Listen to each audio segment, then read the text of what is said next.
well. It feels like global events are unfolding faster than ever, doesn't it? Keeping up with developments that, really matter, especially when they span everything from economics to national security, even the environment, it can feel like a full-time job sometimes. And that's really why we wanted to do this deep dive. Our mission today is basically to pull back the curtain on some recent, pretty critical developments impacting Poland. We're going to try and extract the most important insights from varied sources, look at significant economic challenges, some, frankly, startling revelations about national security threats, and even a severe environmental crisis. Now, all the information we're discussing, it's drawn directly from reports by sources like PAP.pl and Polsat News, and it reflects statements from key Polish officials, people like Prime Minister Donald Tusk, ABW spokesperson Jacek Dobrzyński, and the Minister of Interior, Marcin Kierwiecki. Our goal isn't just to, list facts. We want to unpack them, connect the dots a bit, and maybe reveal why these seemingly separate events offer a crucial, interconnected snapshot of the challenges facing, well, a really vital European nation. So let's start by diving into what sounds like a huge international trade agreement and its significant implications for Poland. This agreement, it was hailed as the largest trade agreement in history by U.S. President Donald Trump. It was finalized just over the weekend in Turnberry, Scotland. That was between European Commission President Ursula von der Leyen and Trump himself. But, despite that grand description, Polish Prime Minister Donald Tusk issued a pretty stark warning. He said Poland could face approximate losses of 8 billion Polish zloty. That's what, around $2 billion US dollars? All because of these new U.S. tariffs on European goods. What does a figure like that really tell us about the actual win here? Yeah, it's a vital question, isn't it? Because while Trump might be calling it historic, Tusk's reaction, which was quite somber, it speaks volumes. That 8 billion PLN figure, it's substantial. It really highlights how even a tough deal, as he called it, still comes with real economic pain. The agreement itself, it imposes a 15% tariff on the majority of EU exports to the U.S. 15%, okay. And it specifically targets key sectors, like automotive, semiconductors, pharmaceuticals. So these aren't just abstract numbers hitting spreadsheets somewhere, are they? This is hitting the backbone of European industry. Exactly. And it's a stark reminder of the huge challenge of navigating global trade right now in this era of sort of rising protectionism. Remember, this deal came after months of pretty tense negotiations. Right, trying to avoid something worse. Trying to avert, the broader trade war. Tusk, he actually posted on X, acknowledging the tariffs were reduced from a proposed 30% that was on the table earlier. 30%, wow, okay, so 15 is better than 30, but... Right, but as he put it, there's little to celebrate. He also said, the losses will be painful, but a tough trade deal is better than a senseless tariff war between allies. Mm-hmm. It just shows how individual nations are constantly trying to balance their immediate economic interests with these broader geopolitical alliances. And for us, looking at it, it's really a crucial case study.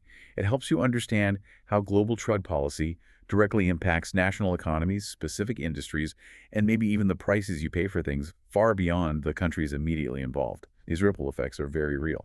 Okay, so from those very visible pressures of trade, let's pivot now to something, well, frankly unsettling. A revelation impacting Poland's national security that suggests maybe a hidden hand at play. What I read about this next was... Yeah, truly chilling. It makes you wonder how deep these kinds of threats really run. It's certainly a disturbing development. What the Polish Internal Security Agency, the ABW, has uncovered here, it seems to go far beyond just simple arson. It looks like a clear example of, well, sophisticated hybrid warfare. Hybrid warfare. Yeah. The ABW revealed that a 27-year-old Colombian man, apparently acting on orders from Russian intelligence, was responsible for 2 arson attacks in Poland this year. 2 attacks? Yeah. May 23rd in Warsaw and May 30th in Radom. And both times they targeted construction material warehouses. It's a chilling thought, isn't it? Imagine a Molotov cocktail attack, and it's not just random vandalism, but potentially part of a coordinated, maybe even region-wide campaign. Exactly. The ABW stated the suspect was recruited, apparently via telegram, by Russian operatives. He entered Poland via Spain using visa-free travel and was reportedly trained to create Molotov cocktails. He even documented the attacks seemingly for Russian propaganda purposes. And what makes this so concerning, I think, is that the ABW emphasized these arsons were part of a, quote, broader pattern of similar incidents across Central and Eastern Europe. All, they believe, orchestrated by Russian intelligence to sow disinformation and destabilize the region. Destabilize the region. This isn't just about physical sabotage, you know. Hmm. It's about creating chaos, sowing distrust, trying to turn citizens against each other or against their allies. It really highlights the new battlegrounds of conflict. And it wasn't just the physical attacks, was it? You mentioned propaganda. The disinformation campaign was a key part of it. Absolutely.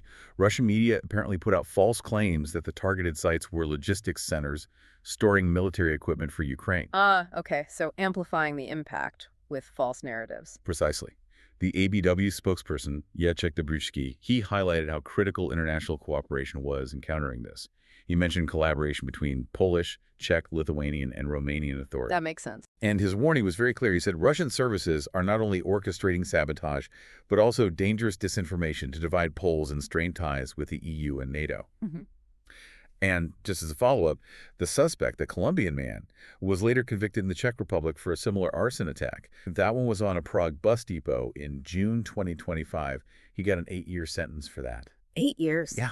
So it really underlines how these, contemporary geopolitical conflicts can manifest in unexpected ways in seemingly localized incidents. And it shows the vital role of intelligence and that international cooperation in trying to counter these clandestine operations. Right. So, okay, we've seen how global trade deals can hit a nation's economy, like Poland's, and how the country is grappling with these, well, insidious threats attacking its national security. But what does all this mean for the everyday lives of people in Poland when, nature itself adds another layer of challenge? Let's turn our attention now to a severe natural disaster that's hit parts of the country pretty hard. Northern Poland is currently grappling with severe flooding. It was caused by heavy rainfall from what's known as a Genoa low. Ah, yeah, the Genoa low systems, they can bring intense rain. Exactly. Essentially, a strong low-pressure system forms over the Gulf of Genoa, often bringing heavy precipitation to Central Europe. And the result, streets, homes, businesses inundated across the region. The Minister of the Interior and Administration, Marcin Kierwiecki, he described the situation as, quote, tough but under control during a recent press conference. He expressed some cautious optimism that the worst might be over, but you can kind of hear the vigilance in his tone. Yeah, that cautious optimism is telling, isn't it? It speaks to the immediate and it sounds like an organized response they mounted. But it also reflects the minister's understanding of just how unpredictable these weather patterns can be. It really underscores the ongoing challenge of these extreme climate events and that critical need for constant vigilance, even when the immediate threat seems to be passing. And the scale of this is, well, it's significant. In Pomerania alone, firefighters conducted 755 interventions. Wow, 755. Yeah, with over 100 firefighting units deployed, and more than 500 interventions across the wider region. The hardest hit areas apparently include the Tolkmicko municipality, that's in the Warmian-Mazurian voivodeship, and also the city of Elbląg. In places like Suchas, they needed emergency measures like sandbagging just to protect buildings. Standard flood response. Right. Malbork has also been severely affected. Streets, basements, garages flooded, and a flood alert remains in effect there too. And beyond the direct damage to property, we're also seeing infrastructure disruptions, which always happens. Elbląg is facing road closures. Lwysku-Jestryczego Street, parts of Grunwaldzka Street, and the Ujawska commuter railway in Nałędor County actually had to suspend operations because tracks and infrastructure were damaged by the water. Yeah, those impacts ripple outwards. And the State Fire Service reported, get this, 3,079 weather-related incidents just on Monday. 3,000 in one day. In one day. With another 278 interventions by Tuesday. And those hydrological warnings, first and second degree, they remain in place for Pomerania. That signals the potential for water levels to rise rapidly again. Minister Kierwiecki emphasized that while the most dangerous nights seem to have passed, services are staying on high alert precisely because the weather is so unpredictable. He noted, experience shows that weather can be highly unpredictable, and highlighted how the government is trying to use preparedness lessons from past floods. What this whole situation really underscores, I think, is the immense resilience required, at both a community level and a national level, and how past experiences and solid preparedness are just crucial in managing these ongoing environmental challenges. So we've taken a pretty deep dive into Poland's recent headlines today. It really reveals a nation navigating some complex economic pressures, these covert national security threats, and, well, the raw power of nature all happening more or less concurrently. Yeah, what becomes strikingly clear when you put them side by side like this is how these seemingly distinct events, a trade deal, intelligence operations, natural disasters, they all converge. They paint this dynamic picture of a nation under really multifaceted pressure. constantly adapting and responding to challenges coming from within Poland and from well beyond its borders. Absolutely. So maybe a final thought for you, our listener, to consider.